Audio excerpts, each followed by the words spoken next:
Hey guys, welcome to another live show. Make sure you guys are smashing the likes, getting in the chat. Let me know how you guys are thinking and feeling. On today's show, we are going to distract ourselves with some transfer news um, because I'm hashtag very nervous about the game on Sunday. So we need to talk about other things, but we are kind of going to discuss just a little bit. Um, Pep's like nonsense in his mind games because I'm so serious.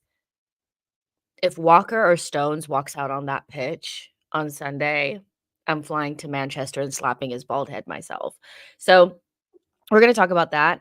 So make sure you guys are all in the chat and let me know how you guys are thinking, feeling, all that type of stuff. I was running to get onto the stream, so I'm a little frazzle dazzled. So don't don't judge me. And I have no coffee in hand, which is making me feel very, very unprepared. But yeah, let me know how you guys are feeling. It is Friday, which is a great day. And I think it's like a long weekend, Easter, all that type of stuff. So we have a big weekend ahead. Um, and I have no idea who else is playing this weekend, but I am gonna do a stream tomorrow after the games are done. So let me actually take a gander. All right. So,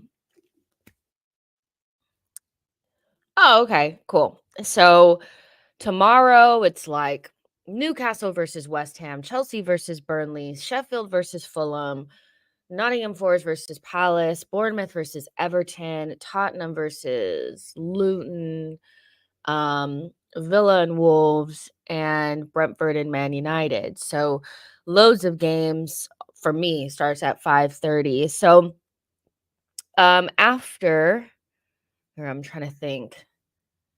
Actually, after the Villa and Wolves game, which will end around 12:30 my time, which is 7:30? I don't know.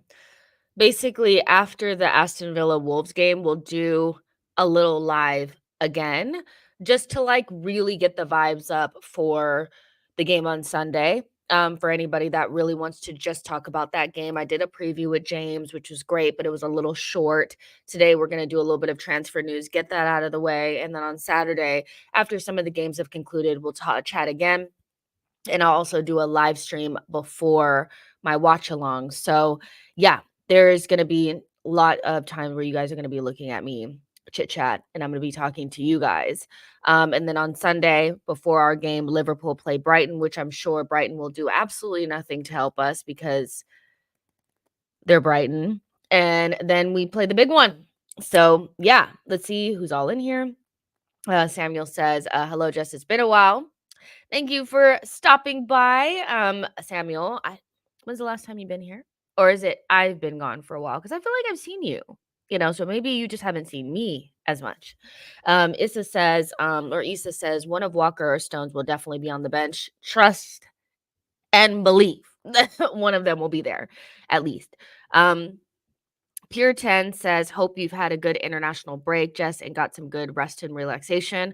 I won't say rest and relaxation because I've been running around like a chicken with my head cut off with some of the new work that I've been doing, which is great. But I have been able to like re-energize myself for the run-in, which is the most important thing because listen, this run-in is going to be grueling. We already know we have to start straight off against Man City. And then we still have Chelsea at home. We still have Spurs away. We have Man United away. I think those are like the big ones. And then we still have to like go to Wolves and like, so there's some stuff in there. And then in between that, we got to play Bayern. And then if we get through Bayern, we're going to play one of Real Madrid or Man City. So from now until the end of the season, it is going to be insanity. So yeah, I got a little bit of, a mental break from that, and now I'm ready to get into the mess. Saida says, I'm not scared at the moment, but I know Sunday morning I'll start feeling more nervous. I just get like, I think it's just, I've seen so many screenshots of holding with the fucking armband and him winking at the camera, and it's just bringing up so much trauma. But I feel like I just need to like remember what we look like against them in the Community Shield and at home. We're a different team. We're a different team. This is a new team, new mindset, new time, not the same. No Rob Holding. Yeah. Yeah, that's just what I have to believe. Sammy says Villa game is 6:30 UK time, if I'm not mistaken. So after that game, that's when we'll do a live stream, because then the Man United game is a little bit later and I have work at like 3:30 my time. So I won't be able to do one after that, but I will be able to do one after after the Villa game. And we can chit chat more. Bruce says, "Hey, my beautiful Gunner girl. Hello. Hi, Bruce. Nice to see you." Justa J says, Hola Jess or Ola Jess. I think you're saying Ola. I don't know. Pray for Sunday. I am. Alex says Ramsdale will pay for Raya. What does that mean? Oh, you mean selling Ramsdale will pay for Raya. That makes sense. Abdursak says, big up Jess, first time on the channel. I love Premier League, best league in the world, great managers and great players. Then why you got a Real Madrid profile picture? What's going on? What's going on? If the Premier League is the best league, why do you have a Real Madrid profile pic? Let me know in the comments. Pure9 says, I'm nervous for the run-in, but this is what we have wanted for years, title run-in and Champions League. Fair enough. Chosen One says, I really believe Arsenal can win. I hope so. And C. Wilder says, late Haya. Hello, C. Actually, speaking of C. Wilder to be exact, I have some news. And I want to get this out here before we get into the transfer stuff, because once we get into that, I just know we're going to be like full speed ahead on that. So before we get into that, speaking of C, somebody that is an ever present in the watch alongs, I wanted this is going to be good news for you. So I have the opportunity of working with a company called Tifo. They extended an opportunity to me to work with them to help them build an app, a program, a platform that is specifically geared towards content creators that do watch alongs. That be me. That be me, right?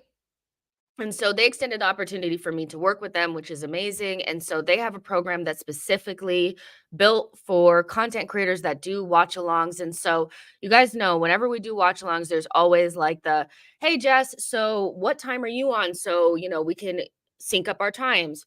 They figured out a way to fix that. Hey, Jess, where's your scoreboard? We need to see the scoreboard. They fixed that. It's built into the program, so I don't have to think about it. And it's super easy to follow along with. And so it's going to make doing watch alongs on the channel or for the She Knows Arsenal community so much easier. Now, it's not on YouTube. It's on the program called Tifo, but it's super easy for you guys to get involved there. And so I'm going to set up that watch along later on today. And then so on the Saturday stream and the stream that we do on Sunday, I will provide a link for you guys and an access code so that you guys can get into the event for the watch along against Man City. So no more spoilers. There will be a scoreboard. It'll be super easy and it'll give you guys like a specific place to go watch alongs for this channel, which I know you guys love because for some reason you guys like to watch me lose my shit while I'm watching Arsenal, which is, to each his own. But C. Walder, that will be interesting information to you. I know Matt G is also somebody that's always on watch alongs. So you guys that are always ask about watch alongs, you guys are always available on the watch alongs. It's going to be a specific community just for that. They also have this cool kind of like feature called Threads where some of you guys like to talk to each other and have like separate conversations. There are threads where you guys will have specific conversations where you can just talk back and forth about specific things. And so it's growing, and those are just the features that I'm talking about now, but it's going to grow over time, and I'm really excited to be a part of it. And so we're going to test that out against Manchester City. And then so we'll have watch alongs for Bayern Munich. We'll have watch along for Chelsea, Spurs, Man United. I'll probably throw some extra ones in there because I finally have a program that's going to make it so much easier for me to do these watch alongs for you guys. So obviously I will re-say this again before the end of this stream, but I just wanted to put that out there because I saw C. Wilder and I was like, he would be interested, or I don't know. See, I don't know. I hate saying he or she because I'm not sure by the name, but you will be very interested in this. So yeah, now that I've said all that, let's get into the mess. Make sure you guys are liking the video, subscribing to the channel. So, Orny, the Ornicle, talked about Arsenal's pursuit of a striker, which is something that we speak about. We've been talking about for months, and I don't think it's not going to end, until we see what's going on in the summer. It's not going to end. And I think, Arsenal are due a big striker signing. As good as Havertz has done in that role and as well as Jesus has done in that role, I think there's an under like feeling of we could do a little bit more in that position. Or if we were to bring in a striker, that would just set this whole thing off. Martinelli on the left, Saka on the right, striker in the middle, Odegaard behind. That's going to be the front four that really just takes us to the next level. So Ornstein has spoken on Arsenal's pursuit of a striker, and he's confirmed that Arsenal want to bring in a striker. It's an important signing for the summer, which was something that I was getting a little bit concerned about, because I'm like, okay, if Havertz does too well in this position, will Arsenal do their normal shit of like, well, let's not go for a striker. Let's just play Havertz there and go for the winger. And don't get me wrong, we need a winger. But as much as I can probably be convinced, I still feel like, no, we need a striker. Just do it. Just get the striker. We haven't spent big on a striker since Aubameyang. And what I mean by that is like not somebody like Gabriel Jesus that can play across the front three and is a striker, but not really that clinical. The last time we spent on a clinical bagsman was Aubameyang, and that was in 2017. And he left the club in 2021. So it's time to start a new chapter, bring in a new number 9, moving Kedia on, who has tons of interest from, West Ham and Brentford and clubs like that, Crystal Palace. Move him on, get the cash for that.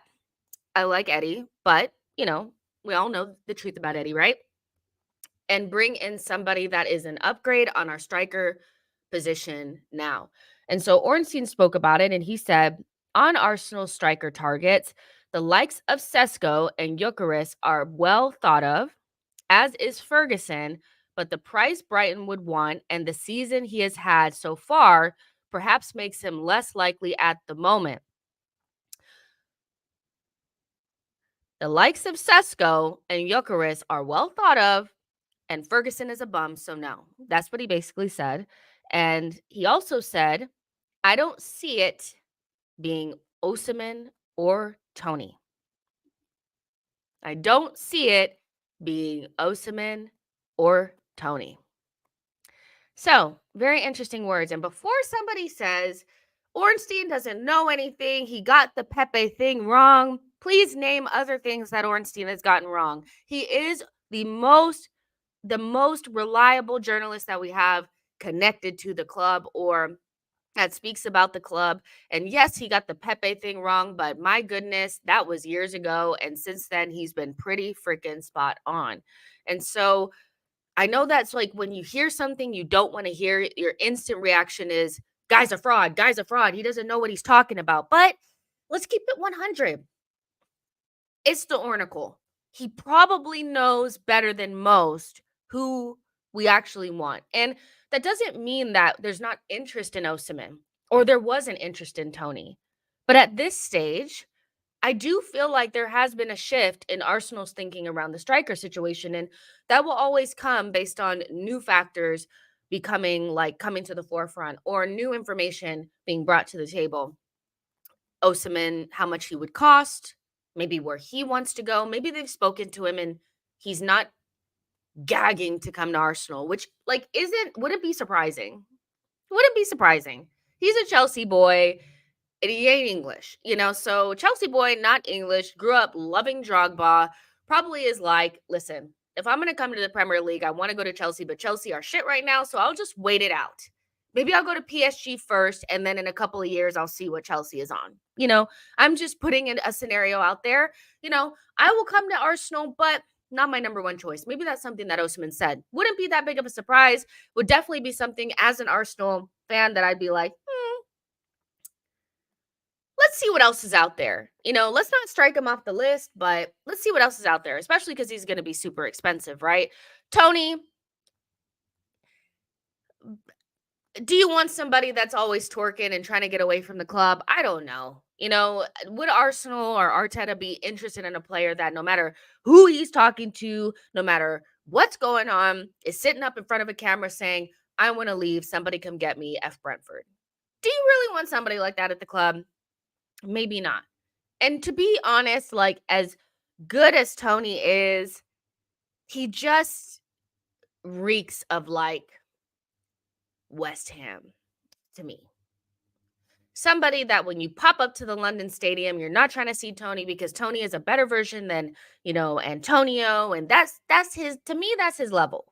He looked good for England the other day, but shit, when you have Bellingham and Foden and these guys around you, you're gonna look good. You're gonna look good, but for me, Tony is not the guy and hasn't been ever since the January transfer window closed. So Ornstein not seeing it being Osimhen and Tony will probably disappoint some of the Arsenal fan base, but we have some interesting conversations to have around Sesko of Leipzig and Gyökeres, who's my number one pick. So I've spoken for a while. Let's see what you guys are saying. Because I'm like, Issa said, Tony just doesn't look Arsenal. I can't explain it. I cannot see him in an Arsenal kit. And it's not because I'm like, I have to have some exotic fruit from somewhere else and an apple is not going to do it for me. But it's just, I don't see him in an Arsenal kit. I just don't. I see him at West Ham. The West Ham links, Tony to West Ham, I was like, yeah, yes. European football, but plays for somebody that plays like a more, two striker 4-4-2 vibe, so Tony can knock it down to somebody and let Bowen sprint in behind or let Kudus split like that. Like, let's just be real for 5 minutes. Kudus, Bowen, and Tony. That is a quality front three for a team in Europa League. It is. So that feels more. It feels more the vibe for Tony, in my opinion. I'm not seeing him in the Champions League with us. We ain't taking him to the Bernabeu. We're not taking him to the Allianz Arena. Are we? Let's be serious, So he doesn't look Arsenal, does he? Nuances of Fate says Tony would be a gamble. Sorry, I couldn't resist. But I like that. I like that joke. I like that. That was funny to me. Lionide says it will be Sesko. Mr. Happy says it's Isak. That is also somebody else that I think Ornstein mentioned, but let's just speak about the first two first because those are the more unknown quantities. We know what Isak is giving. Isak is giving vintage Henry, worked with Odegaard before, so the vibes are already there. Premier League proven, so we don't have to worry about whether or not he can do it in the Prem. Young enough where he has good years ahead of him. We know what Isak is giving. We also know he's giving biscuit. We know he's giving, crack. We know he's giving, oh my gosh, my muscle. Like, we know that that's what he's giving. So we don't really need to talk about Isak right this second. Let's talk about the more, unknown. Ben says, to be fair, Victor also hasn't had the best season and 118 million pounds with injury risky. And Wenger mindset, we don't buy stars, we make them. Fair enough. Gerard's funny. I love watching you when we are winning. I will be awaiting your live stream. Fair enough. I am much better when we're winning. Chris says, we need to clear out all the players Mikel doesn't trust and sign quality players, whether they're starters or for depth. Actually, on that, let me just pull up something that somebody that I follow put out this morning, because I'll pull this up later because I think that this is important, but not right at the second. So Leo says, we have enough injury-prone players. Saida says, I remember when Sesko was linked to Man United, I was impressed with the comp I saw. However, having seen him play in a few games, he looks raw. Are Sesko and Gyökeres similar or completely different? So here's how I think about it. So Sesko, and I implore you to, if you're not a patron of the Arsenal Vision podcast, if you got $5 extra and you don't want to spend it here, spend it there, because there's so much value. Obviously, like Clive did like an amazing section on the overlap, completely bamboozled and just like lapped the people on there. He's such a gem and he represents us so well. But Clive and Elliot do scouting reports. And over this international break, they did a scouting report on Sesko and Gyökeres, which seemed to be at the moment becoming clear targets for Arsenal in the summer window for the number 9, right? And so they did both. And Gyökeres is more of like an all-arounder. He can do the drop-in, he can do the link up, he can run the channels, he can hold up as a target man. He's a great striker of the ball. And his metrics in terms of what he gets from goals, assists, goal scoring actions, shot creating actions, all that kind of stuff is good. It's not as elite as Nunez when he was coming out of the Portuguese league, but Nunez has physical qualities that Gyökeres doesn't have. Gyökeres is more like 6'1", 6'2", not the fastest, not the most athletic. So they're different styles, right? But he has great numbers and he's 25. So he's somebody that I do feel like has all the attributes. We just don't know whether or not it would translate to the Premier League, right? So that's what he's giving. What Sesko is giving is raw, raw, but raw talent in a very scary physical body. And what I mean by that is pace, power, height, all those things. The things that make Holland frightening are the things that make Sesko's potential frightening, which is what he is. Sesko is pure potential. There is nothing that he has showed at Leipzig so far on a consistent basis that would bring him from potential to actual, like, this is what we're getting. You are projecting that Sesko is going to become an Ibrahimovic, a Holland, a that, right? And so you're also hoping that with a couple of months with Mikel, that he would show green shoots like Hoyland has. Because Hoyland is somebody that 6'4", physical, like he has those same qualities of like has the pace, has the height, has the strength, has all those things, but only scored like 7 goals for Atalanta before he moved to Manchester United and was kind of like a bit part player for them, didn't start a lot of games. But after maybe 3 months or so, it was very clear that Hoyland is like gonna be a guy, like he's gonna be good. Like he is like a gem for them, right? And so now whatever they got him for, 60 something million, that bargain, that risk for Manchester United seems to have worked out, right? Or is going to work out. And that's what Sesko is giving. He's not playing consistently. He's not showing consistent, quality, but you are really projecting that the 6'4", pacey, athletic, those things really come through. And once he's refined and has more experience, that he's going to be like the guy, right? And so they're two completely different animals that offer different things, because Sesko is not giving the same link up and stuff that Gyökeres is giving, but he is a scary physical presence. He is, so it just depends on what you're going for, right? And I did feel like during the Arsenal Vision, like scouting report, that Elliot was very impressed by what he saw from Gyökeres. And anybody that's watching him will be impressed. He strikes the ball great. He knows where the goal is. He's been there and done it before. Like, even though he didn't necessarily hit the ground running at Brentford and not Brentford, Brighton, and had to go to, the championship to really show his quality. Like he was at Coventry and did really well. He has the experience already. And at 25 is showing it at Sporting, you know? Where Sesko is so raw. He's so raw. Like, so, and he's only 20. So what do you go for? Do you go for, you know, what is Sesko's or not Sesko, what is Gyökeres's ceiling? You know, what do we think that that is? Sesko's ceiling or potential ceiling is higher than Gyökeres. But in the next 4 years with Gyökeres, that could be a very scary proposition for Arsenal. It's more concrete. It's you can see him instantly on how he would look in our team, but the potential of Sesko is so much greater that it may be a better fit. So what do you go for?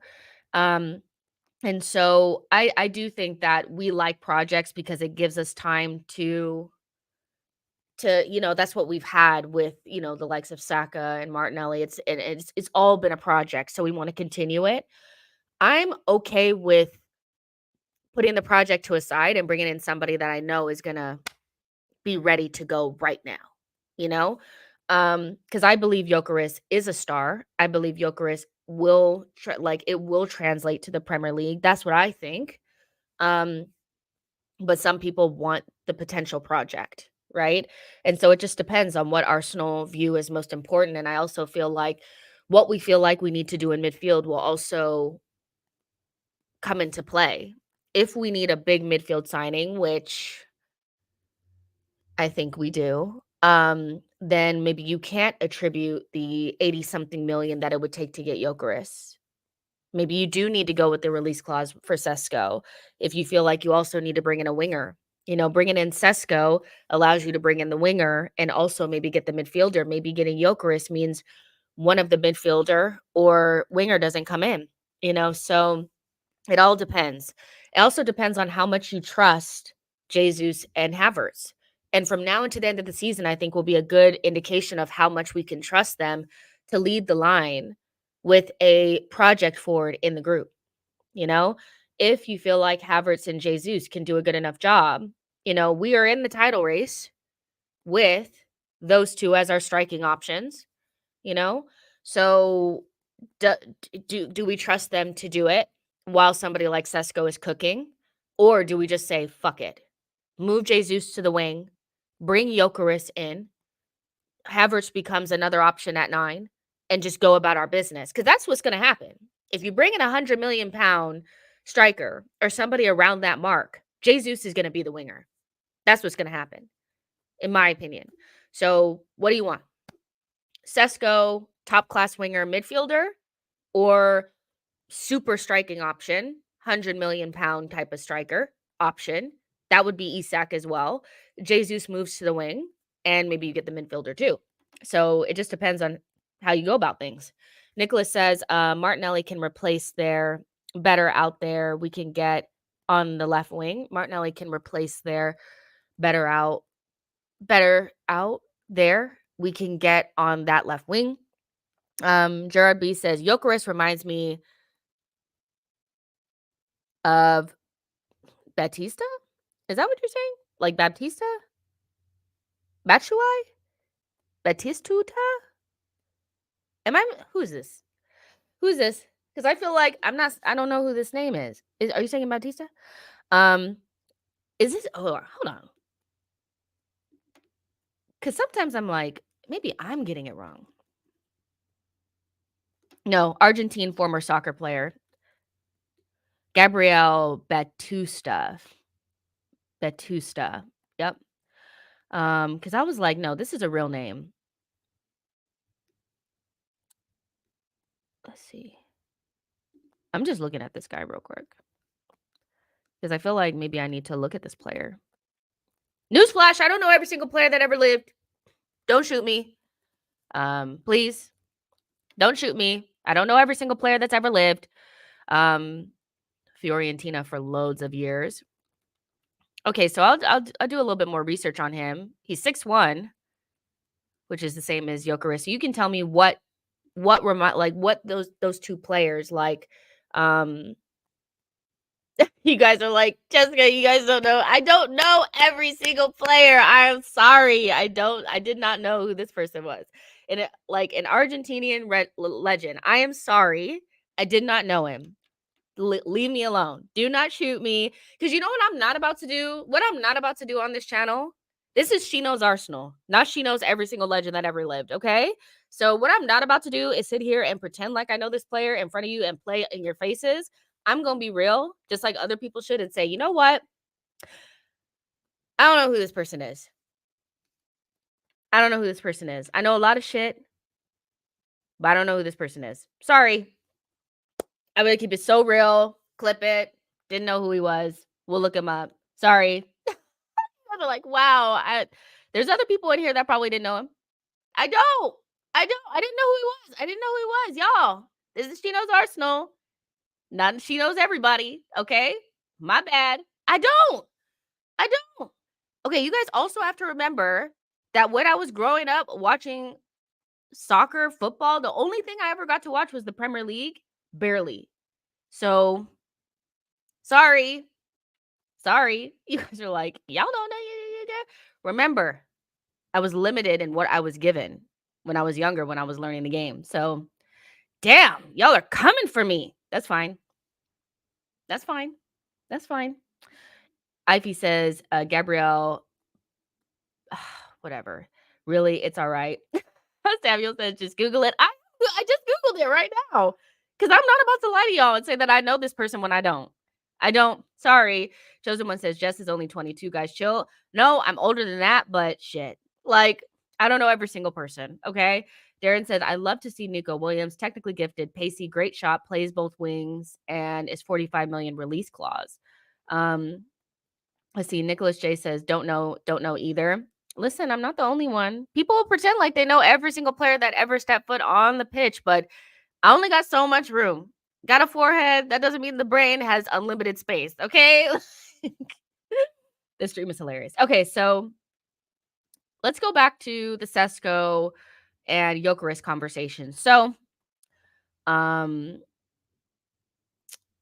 let's see. All right, so Gyökeres is the older choice that we don't know is going to translate to the Premier League, and then Sesko, that's super raw. Nelson says, Gabriel Jesus initially left City for us because he wanted to be a 9. Bringing in Gyökeres could disrupt that. Jesus and Havertz can hold us down while Arteta works with Sesko. Do you guys think that that's important? Seriously. Do you guys think that that's important? I do think it's important. I think it's important. I think squad harmony does matter behind the scenes.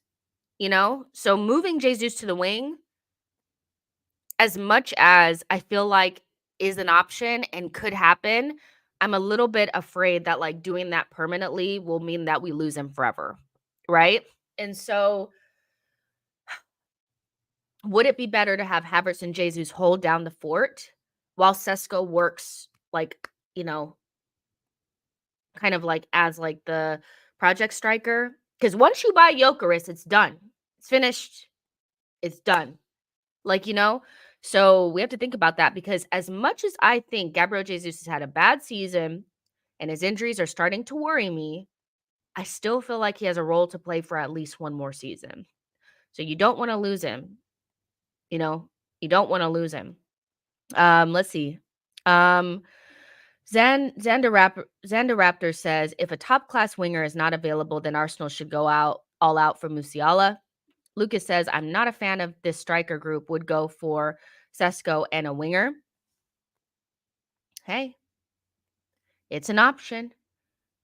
It's an option. I like Nico Williams. That's somebody that I would like to bring to Arsenal. I think it's the choice that is not the most obvious one. I feel like Pedro Neto has got to be shelved. I really do. His injuries are and I know like there's a thought process of, well, if he plays less, then he just won't, you know, get the injuries. But there's no precedent there that just playing less means you're going to get less injuries. If you're injury prone, you're injury prone. You know, so I do think that like we have to shelve Pedro Neto. As perfect as he would be, you have to shelve it. You have to. And Nico Williams can play on both sides. And what I feel like what we need is that 1v1 demon type, you know, somebody that can really unlock defenses and, you know, has a little bit about them in the 1v1. Because I'm not trying to shade Martinelli and Saka. I love them both dearly. But neither one of them have the 1v1 ability that I feel like I'm envisioning in the winger. So that's all I'm saying. Um, but yeah, so Sesko would probably, with a 40 million release clause or something like that, would allow you to bring in a Nico Williams, who also has a decent release clause of like 50 million. So you're talking about Nico Williams and Sesko for under 100 million or something around 100 million, which that's good value, when you're thinking about the fact that like neither one of them are necessarily like starters, but not necessarily starters right off the rip, but have such great potential that they could potentially be in the starting 11, you know? So that's good value in my opinion. So, cuz you ain't getting nobody for 20 million anymore. Okay, let's be all the way freaking for real. They want 45, 50 million for Gallagher. So, when we're talking about value, like that's pretty good value, right? And then maybe you'll still have a good chunk that could go to a good midfielder cuz child, we need that we need that midfielder. We need that midfielder. We need that midfielder bad, and it's not Onana, because I saw some of you, maybe not you in the chat, but I saw some of you watch him play for Belgium and started doing that thing where he would be great for us. Look, he's hanging out with Rice. He would be great for us. Would he? No, he wouldn't. I stand 10 toes down. That man cannot become an Arsenal player. It ain't it. It's not happening. It cannot. It will not. And on Zubamendi, as much as people are saying, I don't want Zubamendi, I don't want Zubamendi, he doesn't move me, it doesn't move me. Xabi Alonso, Xavi Hernandez, and Arteta all want this guy and speak about him or think of him very highly. So I am so sorry. I'm going to trust Xavi and Mikel over anyone else. They know what's tea. They know what's tea on the midfielders. They know. So Zuby, I'm Zuby. I'm not doing Onana. Okay? I'm not. Ben says Zubamendi is good. He is good. Sem says Douglas Luiz. The Prem proven over expensive option. Let's throw that away. Let's throw that away. Let's do one Prem proven option this summer. The one Prem proven. Maybe that's Isak. I just I don't know if I need the Prem proven as much as other people do. I don't know. Sean says, if I want a winger, I would love to see Xavi Simmons. Problem is, Mbappe is leaving PSG. PSG would be smoking that high grade if they let him go. I just don't think that it's going to be an option. I feel like the window is shut. I don't think he's going to be on the market, but he'd be great. Jordan says there are apparently links. By the way, Arsenal and Griezmann, do you think that would be a decent signing up front? No, there aren't links. No way. I'm looking at it right now. Imagine. Okay, I have thoughts, but let me just see if there's actually links.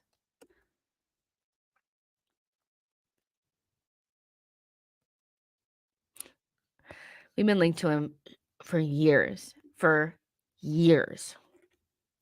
Eons. I don't see anything. But what I'll say about this is I think I'm okay. I love Griezmann as an idea, as somebody to watch from afar, as somebody that is underrated, maybe for somebody that's been so accomplished and scores so many goals and does so many things. But nah, that's all right. That's okay. Pass. Like I'm good. So yeah, I rate him, but not for us. Samuel says, I still think Onana is great player. His physicality can bring a lot to us, and he actually can be better. But we got physicality. What we got physicality. How much more physical do we need to be? How much more duels do we need? We've seen with Georgie that unless you want Georgie to play more games. Well, here's the thing. Basically, in Onana, what you're getting is what Arteta like, no, okay, no. We don't have anybody like Onana in the team because he's not like Partey and he's not like Jorginho at all in any way. He is completely different. He is more of the ball winner. He can progress the ball. He's a 6/8, but in a different way than some of the other players we've been linked to. Onana, we've proven this season that we don't have to be able to tiki-taka through midfield to score goals and create chances. Because quite frankly, when you have Declan Rice in your midfield, you can kind of just nick the ball and get it to your attackers and create chances. So, and I feel like that's something that's dawned on me this season or towards the end of the season more than it was at the beginning. Because the beginning was more, this is how we played last season, and this way doesn't feel like it works. But we can play with Havertz in midfield and completely just bypass the tiki taka and still do shit because we're just really, really good. And Declan Rice gives you that. Now, do I feel like we should double down on that and get another physical person in there? I don't I don't know. And maybe I'm underrating his technical quality, but I do feel like it's quite limited, Onana. I feel like he's for a specific day, for a specific time, and more often than not, what we'll be asking for is Jorginho to play. That's what I think. So for 40, 50 million for a player that's only going to play in certain scenarios, maybe. But when I think of big midfield signing, I'm thinking about somebody that's going to play with Declan and Odegaard for 90% of the season, and you'll play Jorginho in the other 10%. That's what I think.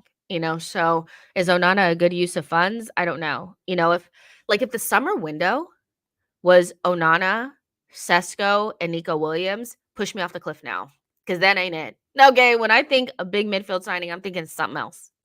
Not just big in height. I'm thinking big in terms of, damn, Arsenal signed blank. And Onana is not giving that. Onana is giving, wow. You know, they, I don't know. He's just not it for me. So, yeah, I'm not impressed by him. But yeah, Just a J says, just imagine Rice and Onana. Imagine the ground we could eat. I don't want to eat ground. We're eating ground. We're doing that. It's basically what we do with Havertz in midfield, but with an actual midfielder. So another dual winner, somebody that's going to win the headers and stuff like that. I don't know. Is that what we need? Y'all let me know. Y'all let me know. Seriously. Actually, I'm gonna make a poll. Give me a second.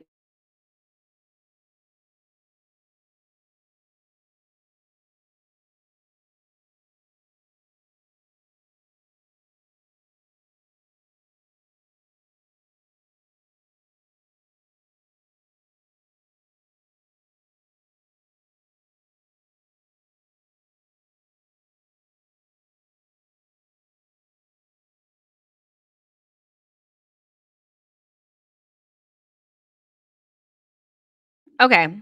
Go vote on the poll. There's 174 of you guys in here. Go vote on the poll. Onana, De Jong, or Zubi. Pick. Who do you want? Let's see. Yo-Yo says, both Zubi and Sesko frustrated me in their performances in the last round of Champions League. I mean, the thing about it is, like, you could watch what they're doing right now with their current teams and obviously have some frustration or be like, I'm not sure about these players. But Arteta tends to know what he wants and the players that he brings in, even if they're not currently shining in their current setup, he can make it work. So if the materials are there, then, like, it makes sense. So Zubi for me has too much stamp of approval from people that would know what a midfielder should look like. Arteta, Xabi, and Xavi. So if they feel like he has what it takes to be like a really top quality midfielder, I feel like I would go with that recommendation, to be honest. Um, and I've seen Zubi play better than what he's done so far in like the Champions League. And I do think Real Sociedad are going through a little bit of a dodgy time, but that's just me. Sesko, on the other hand, is such a raw player that you're definitely going off of pure vibes on that one. And those are not vibes that like I'm not somebody that would want to have to make that decision because you just never know. We've seen players that have a lot of like those physical traits that you feel like are going to come together in some sort of cocktail of greatness and end up not being that, but um the potential is definitely there. Like Sesko definitely has something. It's just so hard to see it consistently because he's a young player just learning his trade, and becoming a striker is tough. You either have it right off the bat or you're a slow burn, I feel. And I don't know which one he's going to be. He's definitely not Holland because Holland was scoring way more goals at this stage. So it's a risk. It's definitely a risk. Um Let's see. Yo-Yo says a light-footed deep line playmaker makes more sense than an obstructive ball carrier to partner Rice and Odie. And that's the thing. It's like when I look at our midfield, I'm thinking we already have the destroyer ball winner in there. So to balance it, you need a more Jorginho type in there to balance it. I feel like what people are looking at is they're like, well, we're doing so well with this. Let's make it super that. And I don't feel like it's going to give the balance that people think it is, because if you're frustrated with Rice and his ball playing ability and his ability to pass through the lines, then you're adding another player in there that is even less suited to playing on the ball than Rice. So I think we need more of that. And like Chris is putting it out there that like I'm noticing, I'm not saying we should get him, but I'm noticing Coop Miners. I'm noticing. I'm looking. I'm noticing. No thoughts just yet, but I'm noticing as another option for that position, 6/8, deep line playmaker, basically what we would have gotten from Locatelli. That player I feel like would suit our midfield so much more than another bombastic destroyer type. Like, if we wanna go with that, like, not a ball player, but's gonna win the ball, just drop Havertz in there. Just drop Havertz in there. I don't think we could do it. I feel like it's too much, but De Jong, Koop Miners, Subamendi, those guys are what I would like more. Blaze says, think we need a player with both abilities, physicality, and good passing. We need balance. Arca says, "Oh, I saw Clive recommend Coop Miners. Who is he? Um, who's he play for? Atalanta. He used to be in the Dutch league, and when he was there, he was good too. Let me look at him now. Dutch international, plays for Atalanta, and he's perfect age, 26, 6'1", left-footed. Actually, when we were looking to replace Granit Xhaka, his name came up quite a bit. So he's like, okay, I'll show him to you guys. With my trusty dusty FB Ref. Let's go. FB Ref. FB Ref should really give me like a sponsorship or something, because like I live on this app and like swear and live by it. Like I don't know. It gives me the vibes that I need. Now, Coop Miners, this is what he looks like in a snapshot. So this season he has, as a midfielder, by the way, 10 goals and 3 assists, which again, for everybody that's like, "Oh my god, we need somebody that scores goals and gets assists." He does that. His expected goals are 5-5, so he's very much so like he's over that. And his non-penalty XG is 3.7 and blah blah blah. So, um looking down here, progressive carries are very high. His touches in the attack and penalty area are high, and his progressive passes received are high. His passes and all that kind of stuff are so much lower than I would expect, which is interesting because when he was if you actually look at, like, I wish I could go back and look at what his stats look like when he was in the Dutch league. His passes and everything were so much more, but I feel like his role has changed at Atalanta. But trust me, the guy can pass. He can find a pass, like, trust and believe, but his passes I think he's playing like a different role for Atalanta. Whatever, but I would recommend watching him with your own two eyes, because he looks the business and he's physical enough. He has enough pace. He can play like in more of like an advanced role, more of like an arrive in the box role, but he can also do the passing and all that kind of stuff. In terms of who he's most like, y'all can look at the names, y'all can look at the names. But yeah, I think he's a good player. And like I said, I'm #noticing. Um, Not putting my foot down on it, but I'm noticing. This is also what I wanted to show you guys now that we're here. Let me find it. So this is from Van Arsenal, Jesper. I don't know him, but I follow him and, he has good opinions. He said this squad comparison interesting city as Mikel's blueprint, another winger equals priority. Much talk about center forwards. Is chance creation in tight games a bigger issue than scoring? Do we go for another midfield playmaker creator or find our Bernardo replace 4 decent with 2 elite, right? And so in comparison to City, this is where we're at in terms of our attack, and it's bloated. There's definitely some dead space here. And we know who those players are. You have he actually has them fucking highlighted, which is funny. You have Reece Nelson and Eddie, and you have Emil and Fabio, which are areas of like question. Do we have enough here? Do we need more? How do we address this? So for the backup striker, you don't really need to worry about that because you have Jesus and Kai Havertz that will act as some sort of 9. Either the older option or the more experienced option if we were to get a Sesko, or, the backup option if we were to get like a star number 9. So we don't have to worry about Eddie and Kedia leaving. Now, Reece Nelson is somebody that has been so underutilized under Mikel in this new contract era that I'm kind of like, it's time to go. I like Reece Nelson. I think he has energy, and in another lifetime, he would have been maybe in Saka's position, but it just hasn't worked out, and it's an area for improvement, an area to look at. And so our winger options have got to be different. Leo, because of the type of player that he is, he just doesn't. Our wingers are so isolated, especially on the left-hand side, that a player that really needs to be in the box and to combine and to shoot and score and all that kind of stuff is not the best option as a left winger for us. So I figure he'll play more of a uh kind of like a like a left center mid option role. A basically like which one, if Emil or Fabio leaves or whatever, like if we condense that role into one person, Leo becomes the other option in midfield. He becomes an option at left wing. He becomes an option at center forward, but he's kind of like the all around guy, but not a starter. And then, like I said, you have Fabio and Emil, which I do feel like we need one player to do that role, not 2 that kind of do it.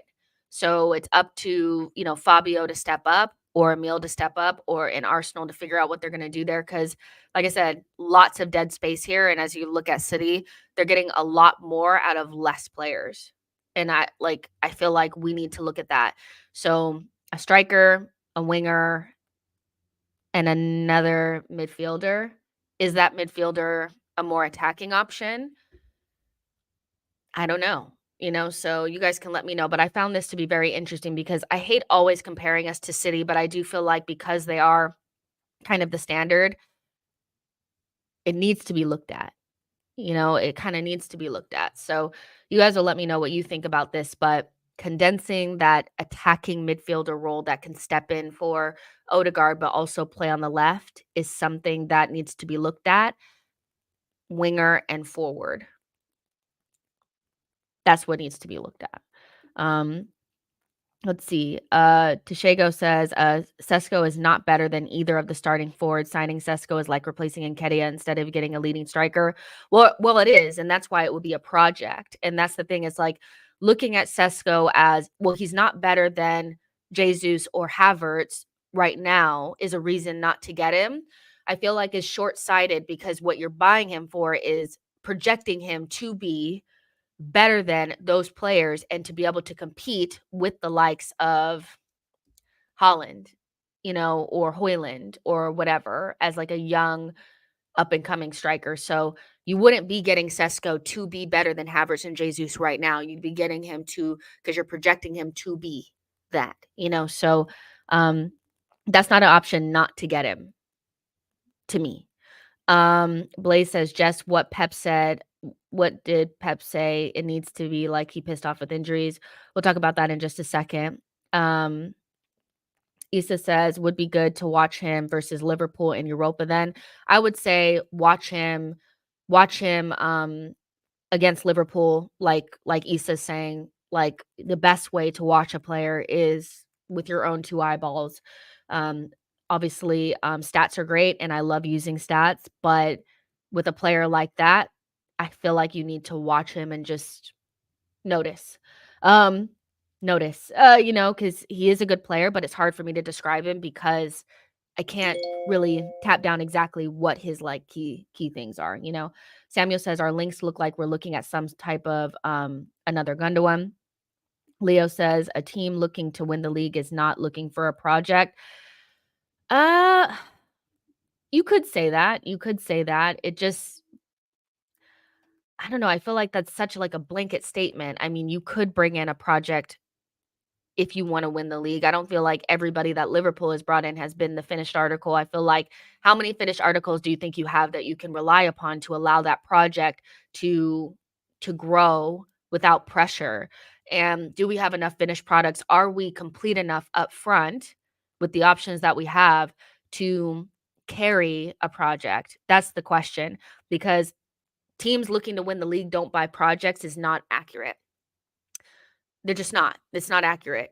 City has had players that needed to grow into their position.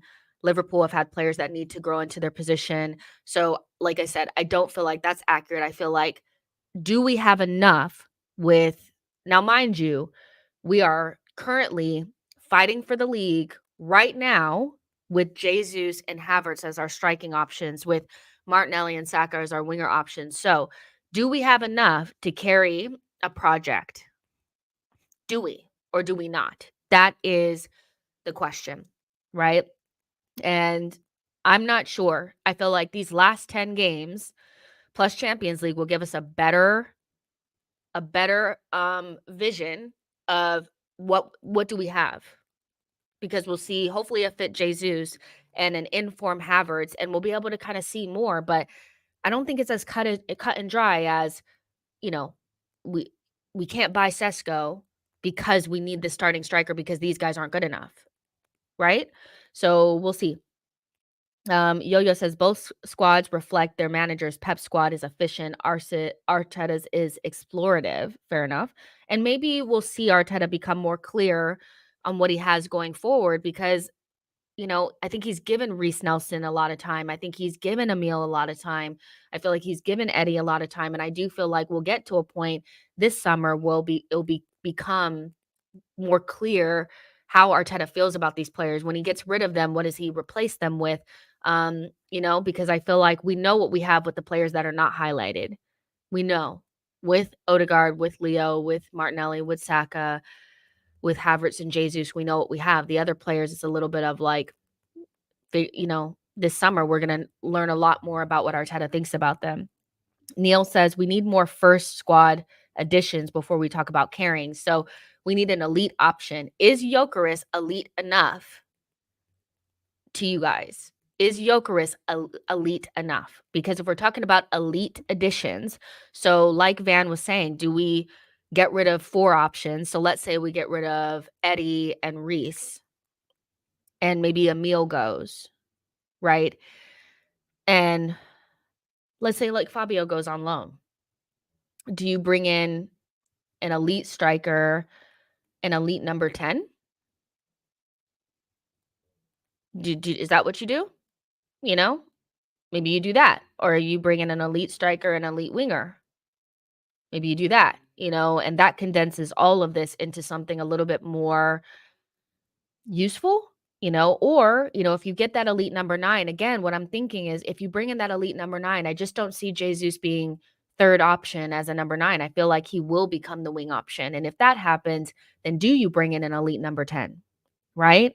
So if you bring in maybe not elite, maybe okay, Samuel's saying we have to go down a little bit. Okay, so not elite, top quality number 9. Let's say we go for a top quality number 9. So let's take Gyökeres out. Let's put Isak in, right? Isak in, right? So Havertz becomes the number 2 striker. Jesus goes to the wing. Is the opportunity to bring in a top quality number 10 then? Or is it to trust Fabio? There's so many different questions here that I'm not even sure what we're going to do. But I do feel like this needs to be condensed, and we do need to maybe bring in players that come straight in, that have that top quality, that can take us to the next level, you know? So Jordan says we can do a future lineup show. Yeah, we can. Gerard says Gyökeres is elite enough. I will grieve if we don't get him. So yeah, like a Gyökeres or an Isak coming in, I feel like does move Jesus to the wing. You don't get an elite winger. Jesus could be a top quality winger, to be honest. And then maybe you look at bringing in that top quality midfielder, and maybe that midfielder, maybe it's not a number 6. Maybe because you have Jorginho, maybe it is a number 10. Because some people want a number 10. Some people want somebody like Musalia or whatever. So, yeah, there's a lot going on. That's what this stream is. There's a lot going on and a lot to be discussed. Neil says we need an 8 striker winger. 8 striker and winger. Fair enough. Yo-Yo says last summer's business was fooled by last season's performance in the business end of the season. This summer's business won't be clear until we see all things fall into place this season. Fair enough. And I kind of agree with that too. I just feel like there's so many questions and so many players that we haven't seen enough of to make like a clear, like Eddie and Reece are clear to me that are players that need to be moved on this summer. I've already kind of like thought like, okay, bam, boom, they're out, so that's it. You need to bring in a striker, whether that's a project striker or not. We're discussing that, but that needs to be looked at. Reece Nelson's position needs to be filled with a dynamic winger. So is that Jesus moved out of the 9 position, or is that somebody like a Nico Williams that you bring in? Fabio and Emil are the question marks because Fabio hasn't quite gotten going and Emil is kind of stagnant. So they both could play a key role. Like, think about how quickly our minds changed on Kivior and Kai and Raya based on a group of like 10 games.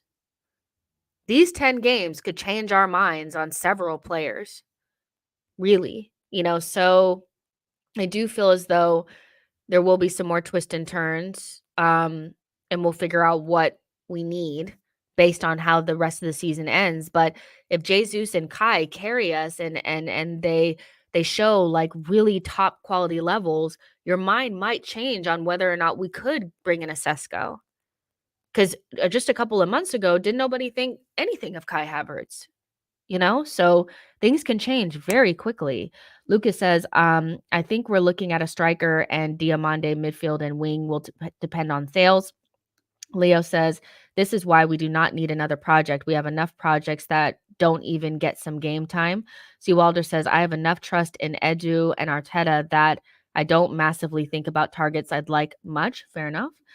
Samuel says, Victor, why? Is a good player. It's betting on him on becoming one of those strikers. And Victor Gyökeres is a good player. It's betting on him becoming one of those strikers we have and he has the potential to be. I agree.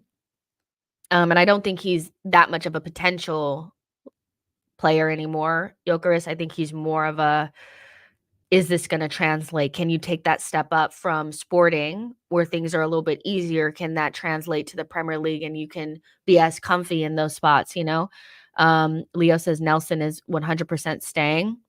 If he stays, then I just don't understand what we're doing because he doesn't play. The only reason why I can see him staying is because of homegrown numbers, not because of anything that he's doing on the pitch. Neil says, Fabio, I need to know where he fits in the squad. That's still a question that I feel like needs answering. Nicholas says, if Arsenal sign a winger, what we doing with Trossard then? Trossard, I feel like fills in the could like I think you still need a player like Trossard for at least one more year that can fit in a lot of those positions across the front three and in midfield just in case. I think his role will be minimized, but I think he's a stopgap. But I don't think with Reece Nelson leaving, hopefully, no offense, like with Reece Nelson and Nketiah leaving, he potentially fills in their spots as like the third number nine, a backup left wing, a backup, you still need somebody like him in the squad. There's no reason why Leo should be moved on and Reese and Eddie should not be the first priority. Like they should go first. Arca says Trossard is our Jada Alvarez. Exactly. Like kind of can play in multiple positions across multiple lines, but probably not a starter, but it's fine. Leo says, yes, he will stay because he's homegrown and has a new contract. I just feel like he's a waste of a squad spot. And I just don't, he's not trusted like at all by the manager. So it just kind of is like, you know, one of those. Lucas says, can see one of Nelson, ESR, Fabio stay until January. Nelson, because Nelson is linked to Brighton and they've wanted him for a while. This is a good opportunity to sell him for like 10, 15 million and just move on. ESR is one that I feel like if we were to try to sell now, we'd probably get less than what we could get. But like, when is ESR going to get that run of games to build up that equity? I don't know. I don't actually know when we're going to get that with Emil because he's just so start and stop. And then Fabio is just a big question mark because he can play in multiple positions, but he just hasn't nailed it yet. And so I'm looking forward to these next 10, 15, whatever games that we have left to see if he can make a mark because as much as I rate Fabio and I think he's a good player, you have to see it. You have to see it.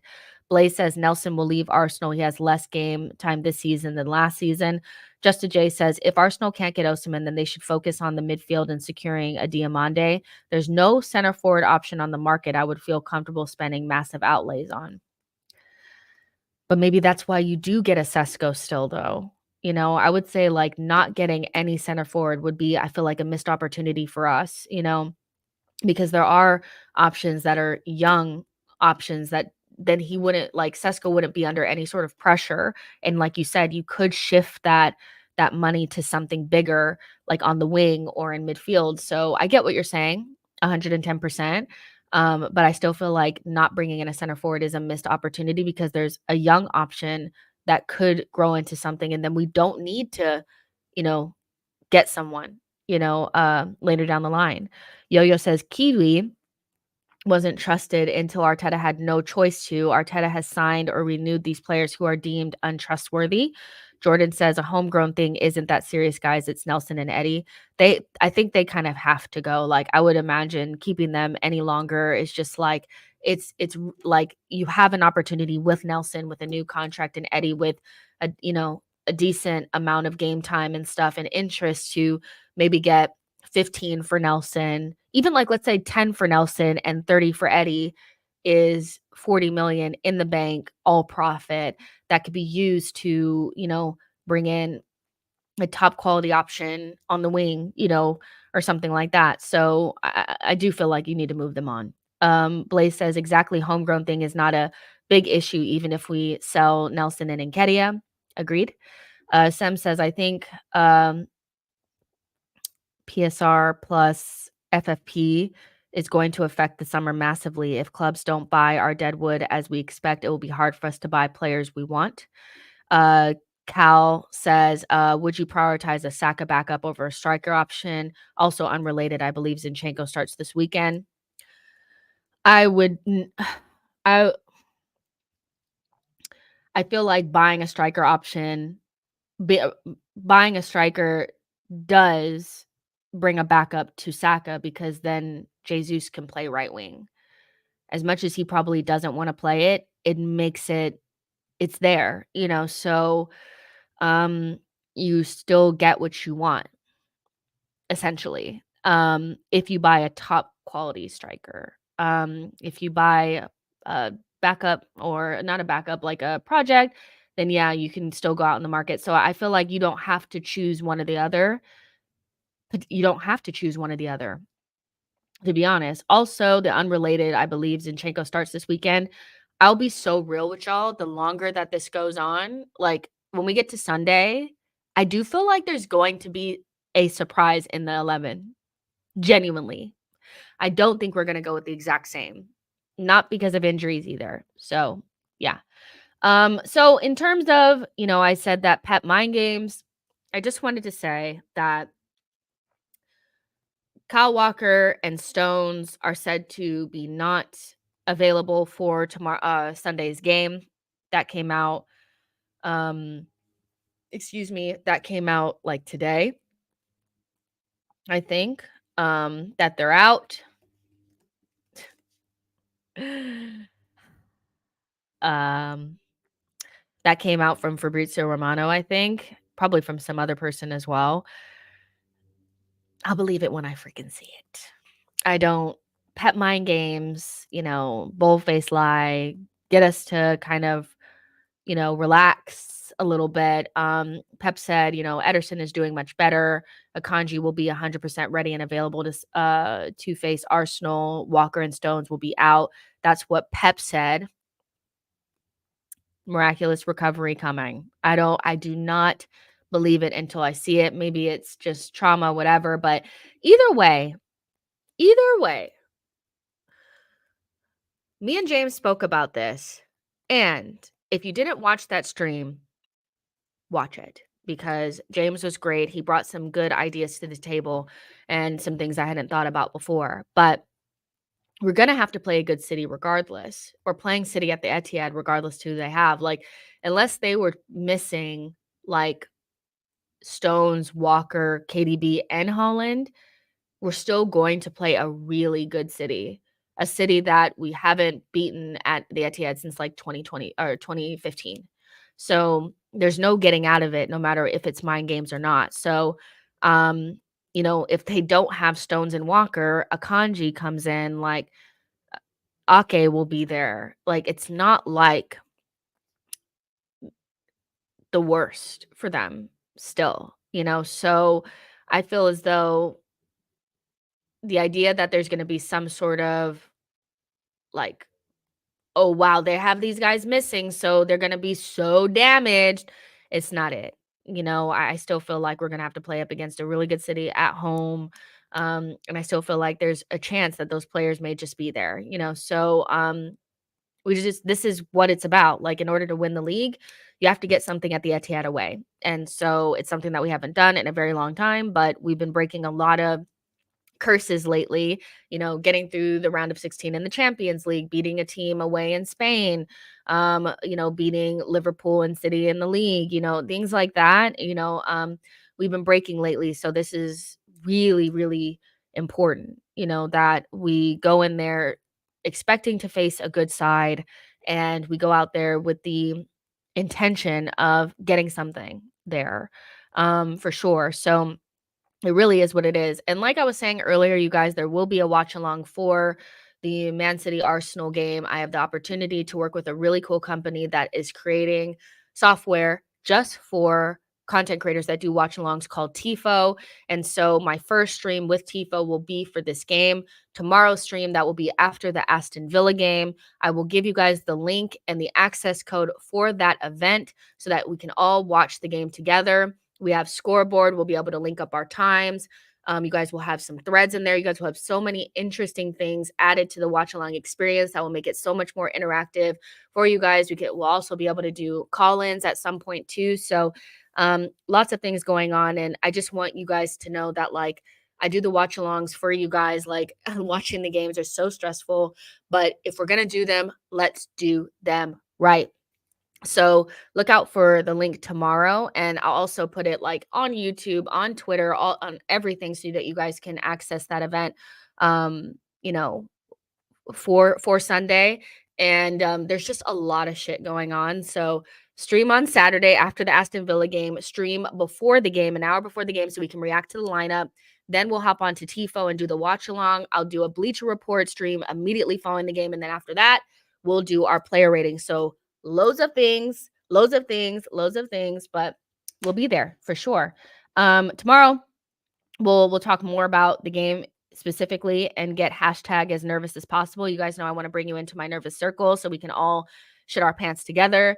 And maybe you guys will give me some of your positivity. Maybe you want to give me some of that because I am just shitting it. You guys know how I am before a big game. I'm just like, oh my gosh, I'm so scared, So yeah, but we'll get into that tomorrow after the Aston Villa game. Remember, and we'll get through this weekend together. Guys, make sure you like the video, subscribe to the channel, all that kind of stuff, and I'll see you guys tomorrow. Bye, guys.